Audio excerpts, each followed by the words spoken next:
The Undying One is death itself. The Undying One is duty itself. Give the order, Domin. Let a spinner of the Bloodspun Web undergo the test of a sacred trial. Alright, so give weapons to the traitors. It is time for Kibellah to prove herself. Or I will judge the traitors myself. Let's give the weapons to the traitors. It is time for Kibellah to prove herself. So, who should be? I will judge them or Kibellah? What would I do in... Yeah. Okay. A dagger that has not sliced through sinew is nothing more than a toy. Let the final dance begin.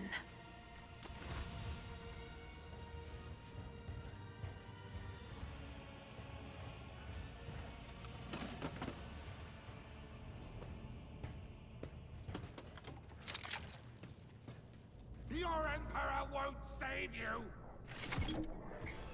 Kibellah has a remarkable background. As a Death Cult assassin, she can use a special ability called Raining Blood. When used, it causes the target of Kibellah's next melee attack to explode in a burst of blood covering the floor and any enemies behind the target. The affected enemies suffer additional damage. Kibellah can also use a special throwable consumable item called a blood vial to spill even more blood on the battlefield. Kibellah is a blade dancer. Blade dancers are incredibly skilled sword fighters who can devastate enemies using two special attacks, Blade Dance and Death from Above. The Blade Dance ability allows the Blade Dancer to make several light strikes against random adjacent targets. If there is only one adjacent target, all the strikes are directed against that target. If two swords are equipped, the Blade Dancer deals significantly more strikes. Ooh, we can give two swords. Death from Above allows the Blade Dancer to swiftly leap to a selected cell and upon landing deal damage to all adjacent targets. This ability can be used multiple times per turn, but each use requires a charge to be spent. The Blade Dancer gains charges by killing their enemies. The Blade Dancer's main characteristics are weapon skills, agility, and strength. Weapon skill enhances their melee attacks and defense in close combat. Agility increases their dodge chance and make their abilities more efficient. For example, increasing the number of strikes made with blade dance. Strength increases their damage dealt with swords. Note, most of Blade Dancer's abilities can only be used with a sword equipped. Some abilities available through progression cost wounds instead of action point. Ooh. So let's come here. Here. I want to go here. So leaps into the air and lands on the selected cell. Opponent deals 9 at all or Raining Blood. No, we're gonna come here. Woo! Ha. Good.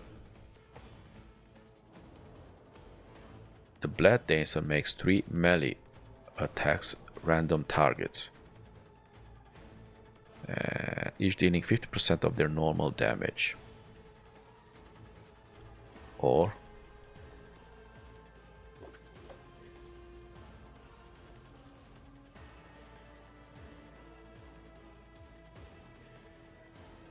so if we do the okay, let's do this. A tribute Good. to the Undying Emperor. And land and cause damage. Killing Ooh. brings me no pleasure.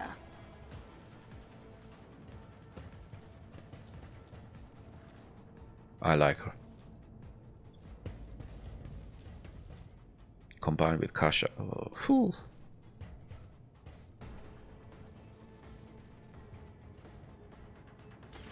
again. So let's come here.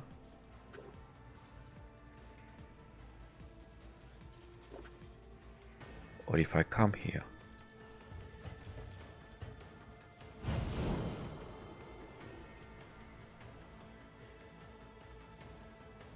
Oh, I shouldn't have done that. Alright. Okay. It's fine.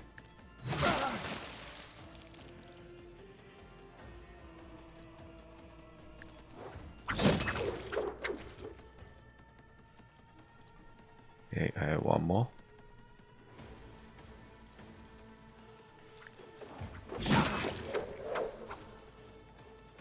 How many you have?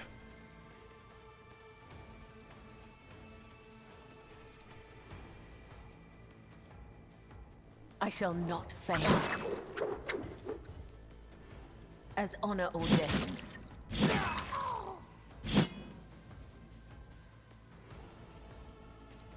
Okay.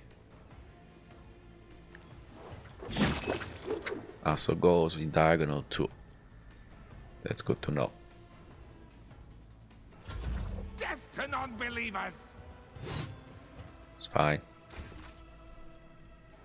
So let's do this. Okay. That's a lot of blood.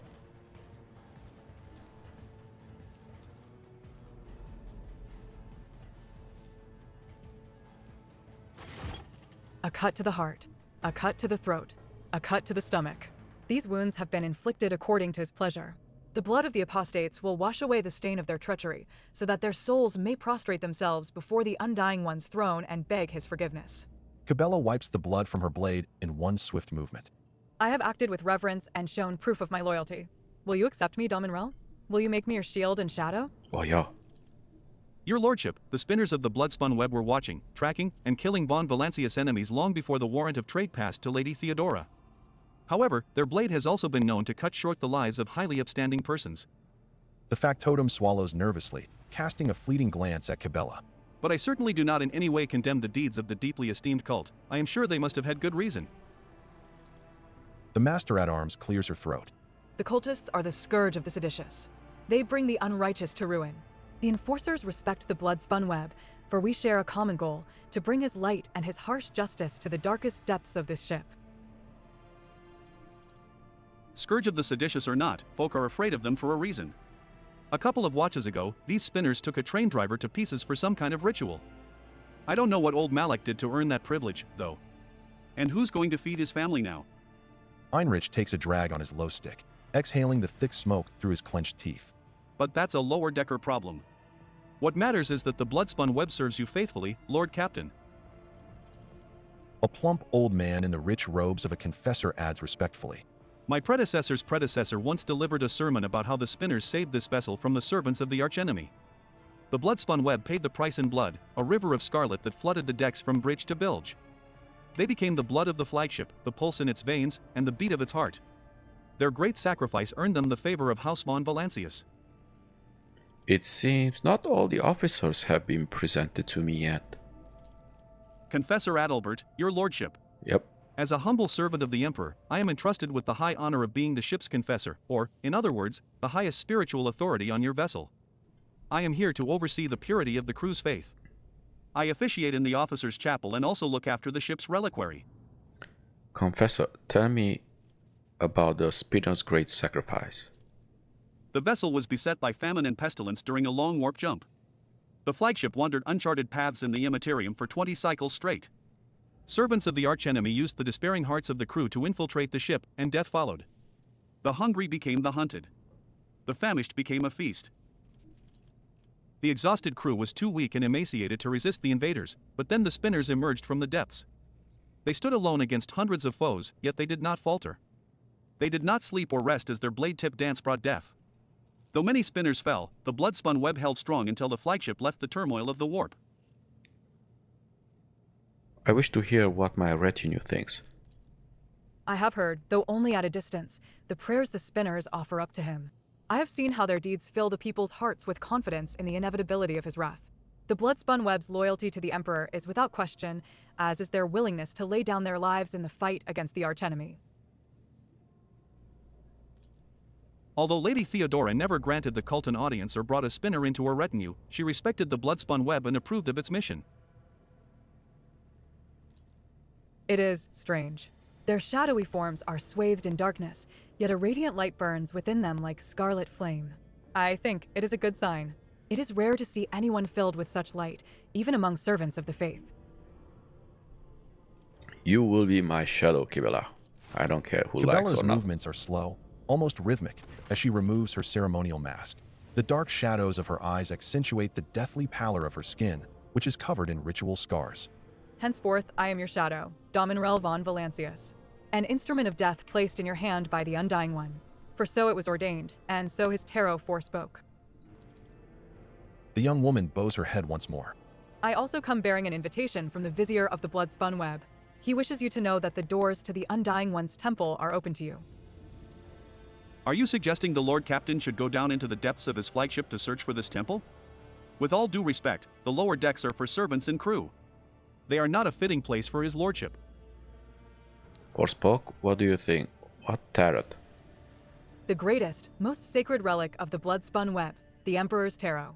Only his chosen servants may earn the permission to rain blood upon the cards and perform a reading to see portents of the future, shadows of the past, or tangles of the present. However, the secrets of his tarot are not for the ears of lay people to hear. I cannot tell you more, not here, not now. Who is the Vizier? He is the first among us. The Vizier has spun the web of faith for fivefold longer than I have lived. Blood of the flagship's blood. My mentor and teacher. Why is the Vizier not here to deliver the message himself? The first spinner is old. His abode is in the temple beneath the flagship's freight line, and he has not left the lower decks in decades. Even a short journey could sunder the spirit from his ancient body. Where is your temple located? I am not permitted to say. If you wish to find the temple, you must walk the path of Saint Ariane, the matriarch spider. Hers was the thread that would become the Bloodspun Web. Her path began deep within the flagship, in the dark tunnels of the freight line, and that is where yours must begin as well. This journey will bring you closer to the thread of the web, closer to the Undying One, closer to understanding death. I do not see the point of these riddles. Your temple is a part of my flagship. What is to stop me from simply walking inside? You must become the blood of the flagship before you can enter the sacred temple of the Undying One. I cannot guide your way, but I can walk by your side. For now, I still have some missions to do. Perhaps one day I will grant you that favor. I have heard the whisper of the Undying One. He awaits you. He calls to you. Your time will come. The cultists retreat into the shadows as Kibellah sheaths her ceremonial dagger. Your blade awaits direction, Dominrel. We will speak again when the time is right. Perception reduces the chance of an enemy dodging an attack. Good to know.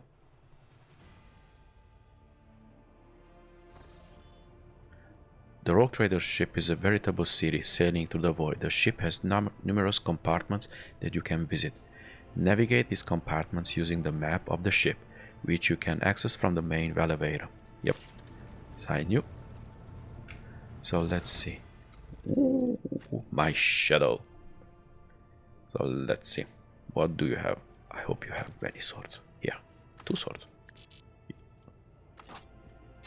Yep. That's what you said. 2 swords is better than 1.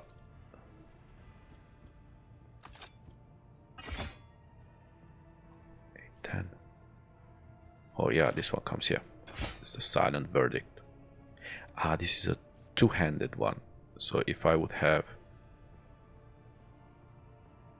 still strike, no. And let's give her a gun, just why not? Not that she needs one.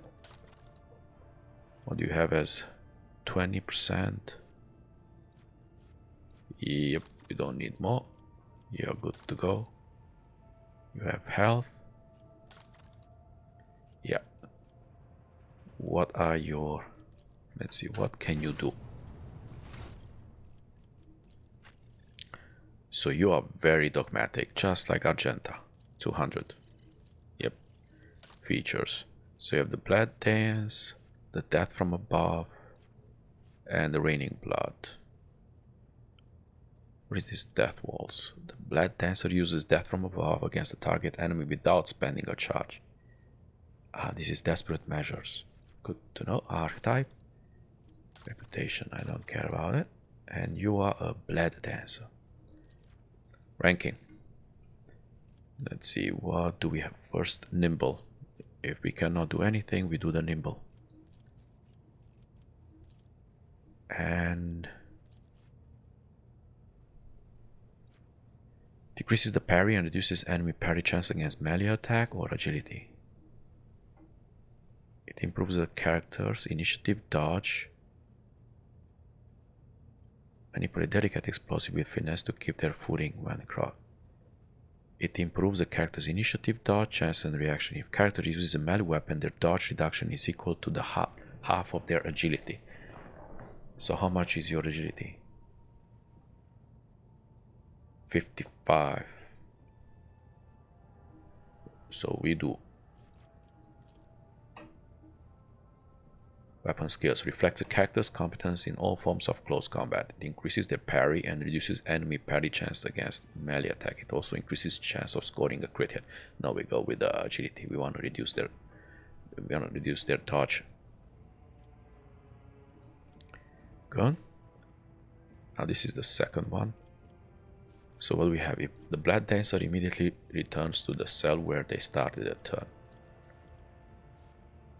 This movement does not provoke attacks of opportunity. If the Blood Dancer used Death from Above this turn, this movement repeats all uses of ability. This is interesting. So it can come back. Oath of Vengeance. This ability costs 8 wounds to use.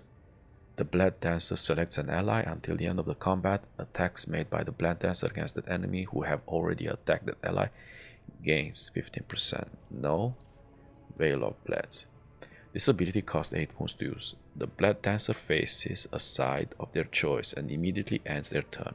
Until the beginning of the Blood Dancer's next turn, they can dodge area attacks without moving, are immune to all type of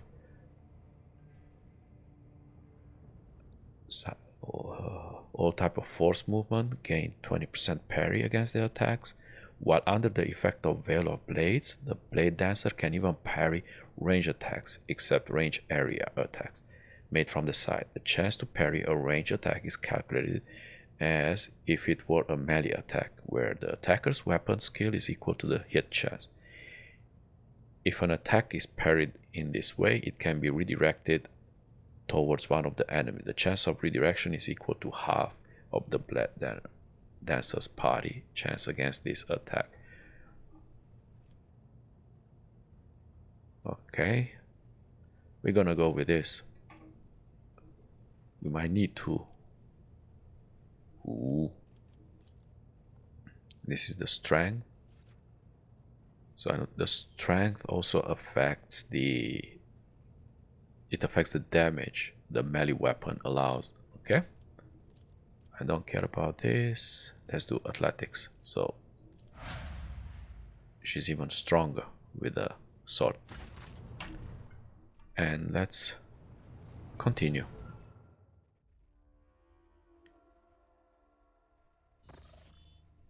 We were coming here. Lord Captain, sorry to disturb you. Vigdis pauses, as if listening to something. It's pandemonium outside the bridge gate. One of the officers seems to be demanding an audience with you in person. I think I hear Master Wersirian's voice. In any case, I wanted to warn you in advance.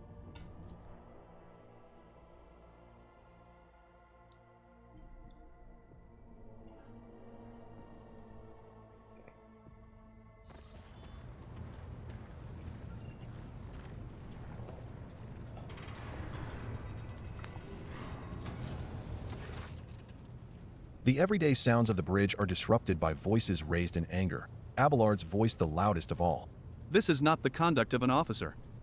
These are the antics of a highborn brat out on a lark. Explain yourself, Lieutenant. The young woman standing before Abelard strives with all her might not to quail under the onslaught of her superior's anger.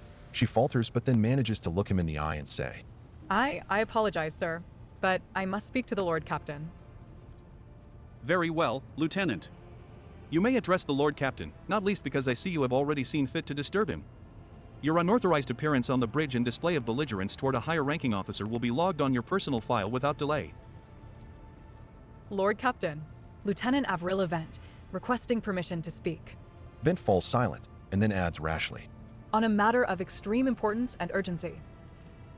I will listen to what you have to say, or you may speak, but I want to hear a report, not a shouting match. I will not tolerate. No, I want to hear. This matter cannot wait. Any minute now, an assault unit will be dispatched to the lower decks on orders to crush the workers' strike by any means necessary.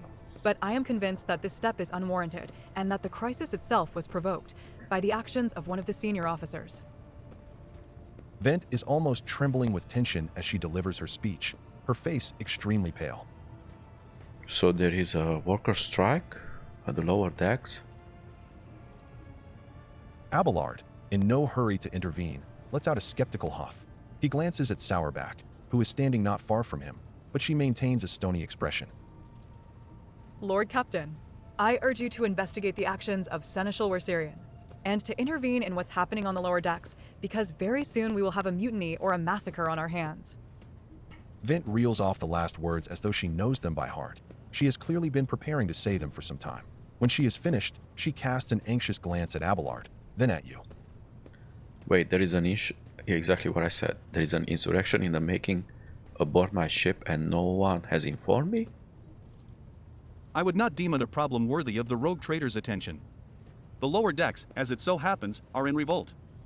30-some years ago, we even had a revolutionary leader rise up who dared to establish workers' rule across the entire ship. It took a month to restore order, but even 8 years later, we were still battling rumors that the hero had survived his execution and was on the verge of gathering people to fight against tyranny once more. Abelard scoffs. Needless to say, the rumors were baseless. As for the current situation, we have sufficient enforcers to deal with it.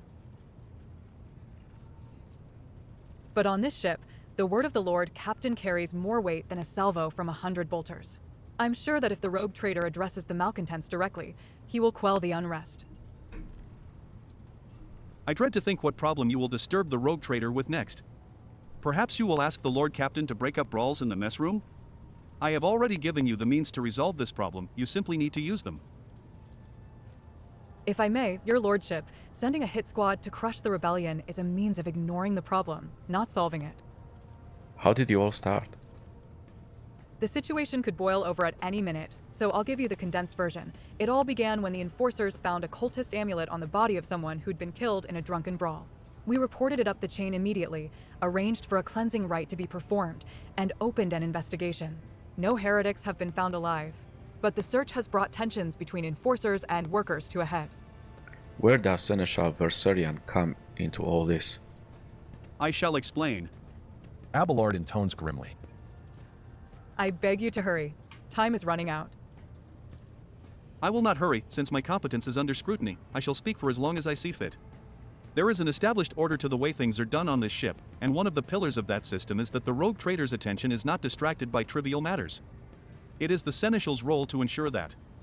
I have always handled internal problems myself, so, of course, when I received information about cultists hiding on the lower decks, I took the matter in hand. So long as I live, not one of the vermin who murdered Theodora von Valancius will find refuge on her ship. You are far too heavy-handed, Seneschal Werserian. Arrests, interrogations, mass punishments for entire sectors. It has driven the people to the brink. Vent says bitterly. Now there is a strike on the lower decks, in Depot 4, to be precise. 3 worker clans are involved, but many more are passively supporting them. The situation could degenerate into an all-out insurrection. But when I reported my concerns, the only response I received was an order to dispatch an assault unit and crush the strike with maximum force. Abelard, what do you have to say about all this? I see no need to add anything. I acted within the remit of my authority, guided exclusively by the best interests of your protectorate and your personal safety. If you wish to confirm the rectitude of my actions for yourself, I have no objections. For my part, I urge the Lord Captain to go down to the lower decks, stop the assault unit, and speak directly to the people. You will see that they are not lying or harboring heretics. That way, you will stop the uprising before it begins. What is Depot 4? Depot 4 is one of the poorest sectors on the lower decks. It is home to clans of general laborers. They are not as valuable to the ship as the families who have served its specialized systems for generations. They are an easily replaceable resource, and one which is now, more besides, giving succor to cultists and minions of the archenemy. Depot 4 is poor and troubled. But at worst, that means drunken fights and illegal rotgut brewing. We have handled the workers of Depot 4 in the past. We would have done so again, if the crackdown on Depot 4 hadn't been so harsh. And another important point to bear in mind, the problem is not limited to this sector. It is located on one of the most populated lower decks, and everything that happens there has a knock-on effect on all the neighboring sectors. Master at Arms, the ship's enforcer report to you, and yet you seem hesitant to provide your own perspective. Lord Captain, unlike Lieutenant Vent, I respect the chain of command and realize that it is not within my right to challenge my superiors. Sourback bows her head in Abelard's direction. However, a moment later, a serpentine smile appears on her lips. That being said, while I entirely share Master Werserian's opinion on what Fate Depot 4 deserves, I must note that this insubordination is a direct consequence of practices that he himself has introduced. Mistress Sourback, I see you have decided to follow the lieutenant's example after all. Such behavior does you no credit. Sourback, explain yourself. The ship's regulations state that the Master-at-Arms is responsible for resolving all matters related to the ship's enforcers. And yet, it is no secret that the Seneschal has a tendency to show partiality. Those enforcers and officers whom he has deemed particularly promising are at times given permission to approach him for tutelage. I cannot deny Master Werserian's experience and insight. The Seneschal has a record of fostering students who have indeed achieved much and demonstrated impeccable performance. However, extending such patronage over the head of their immediate superior encourages disregard for hierarchy among your lordship's servants. Today, an enforcer goes to the Seneschal to report an order from the Master-at-Arms that they happen to disagree with. Tomorrow, they will go to the Lord Captain to object to the Seneschal's order. I notice a pattern in these actions. Abelard, do you wish to respond? Mistress Sourback, can you recall an occasion where I would encourage an officer to disobey their superior? Or one where I would overrule their order? Or show favoritism to those who merited none? None, Seneschal, for there have been no such cases in the entire time I have served aboard the ship.